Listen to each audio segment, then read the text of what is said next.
সেজন্য আজ ক্ষমতাসীন যারা ক্ষমতায় আছেন, সরকারের ভাতা গ্রহণ করছেন, জনগণের উপর ইনসাফ করুন, দুর্নীতি বন্ধ করুন, কামাই রোজগার একটু কমায় দেন, হারাম খাবার কমান।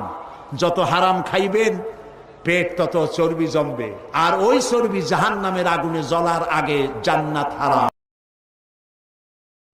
ভিক্ষুক তো দুই রকম। ভিক্ষুক কয় প্রকার? দুই প্রকার। এক প্রকার ভিক্ষুক হলো অশিক্ষিত, আর এক প্রকারের ভিক্ষুক হলো শিক্ষিত। অশিক্ষিত ভিক্ষুক লেখাপড়া জানে না, হাত পাও নাই, চোখ কান নাই, তারা রাস্তায় বসে আল্লাহর রাস্তে ভাই লা ইলাহা ইল্লাল্লাহ একটা টাকা দাও, এরা হলো অশিক্ষিত ভিক্ষুক। আর শিক্ষিত ভিক্ষুক চেয়ারে বসে, সরকারের চেয়ারে বসে চাকরি নাম করে যারা কোটি কোটি টাকা খায়, এরা হচ্ছে